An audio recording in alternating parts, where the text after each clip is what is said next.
Let's talk about the most underrated, yet maybe the most profitable skill in business. And no, it's not about talking or selling or marketing.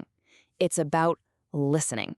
And as we're about to see, most of us, well, we're failing at it spectacularly. So, just how good are we at this critical skill? Get ready for this. Not great. A study by researcher Ralph Jean Nichols uncovered a number that's frankly a little startling. The average white-collar worker in the US has just a 25% listening efficiency rate. That means for every 4 things a customer says, we're only truly hearing and processing 1. Just let that sink in for a second. 1 out of 4. And right here, this is where that 25% figure stops being just a statistic and starts becoming a catastrophe. I mean, look at these numbers. This isn't just a simple miscommunication. It is a massive financial drain. Losing $750 a day on small orders, that adds up to over $250,000 a year. And leaving 750,000 members unhappy, that's not just a bad quarter. For some businesses, that's an extinction-level event. This, right here, is the real tangible cost of not listening. Okay, so if the problem is that big, what's the solution? Well, it all starts with understanding what listening actually is. You see, it's not something that just happens to you. It's an active process. It has distinct, learnable steps. So let's break down that journey. First things first, we need to draw a really hard line between 2 things we always mix up: hearing and listening. Hearing is totally passive. It's just your ears picking up sound waves. It's a biological reflex. You don't even have to think about it. But listening? Listening is an active, intentional business strategy. It's that conscious process of assigning meaning to those sounds, and that's where the real work and the real profit begins. And this image, it just illustrates that path perfectly, from just passively hearing to actively listening. Think of it like a staircase. Each step builds on the last one. You can't just leap to the top. You have to climb each step in order if you really want to understand and connect with your customer.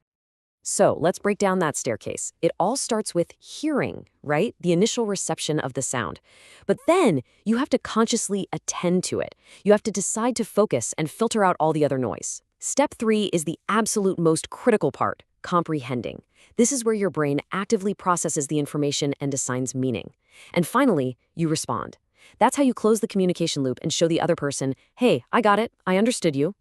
Okay, so if it's a simple 4-step process, why are we only 25% effective? Great question. It's because that path is absolutely littered with roadblocks, both inside our own heads and in the world around us, that are constantly trying to derail the whole process. Let's take a look at some of the most common ones. You know, the toughest roadblocks are almost always internal. We all have biases that literally color what we hear. Our minds are constantly buzzing with our own to-do lists and worries, but the biggest culprit of all, it's something called the listening gap. See, our brains can process words way, way faster than anyone can actually speak them, and that leaves this empty space, this void that our minds rush to fill. Sound familiar? That's the exact moment we stop listening and start planning what we're going to say next before they've even finished their thought. And on top of all that, our environment is practically working against us. We're drowning in information overload. Phones are buzzing, notifications are popping up everywhere, there's constant background chatter. Every single one of these external distractions is another wall being built between you and what your customer is desperately trying to tell you.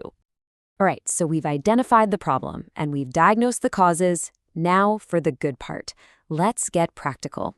It's time to build our Elite Listeners Toolkit and get ourselves equipped with the strategies to tear down those roadblocks one by one. But before we grab the tools, let's do a quick self-assessment. Just look at these 2 columns. On one side, you've got effective listeners. They're focused, empathetic, open. On the other side, ineffective listeners. Distracted, judgmental, defensive. Now, we all have moments in both columns, for sure. But where do you think you spend most of your time? Be really honest with yourself here. Which column sounds more like you, especially when you're stressed or under pressure?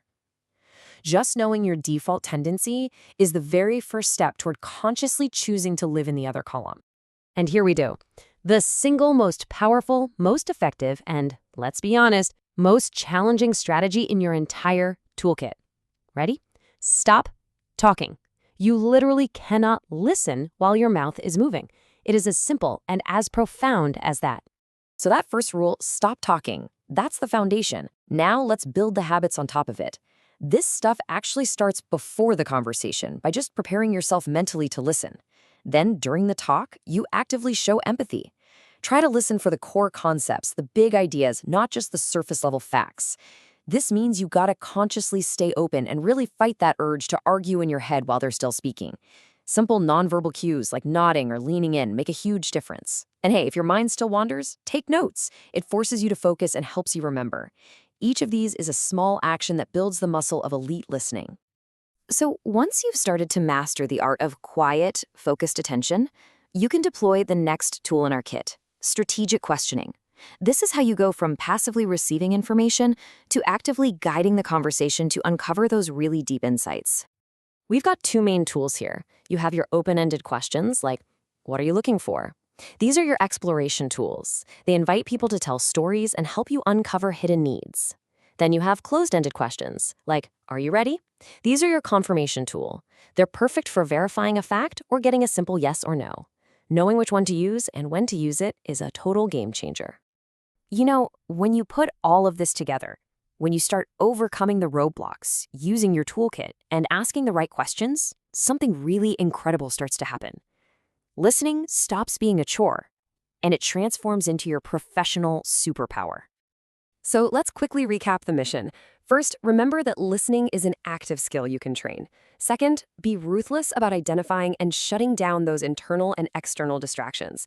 And third, your core toolkit is simple. Stop talking, show empathy, and ask better questions.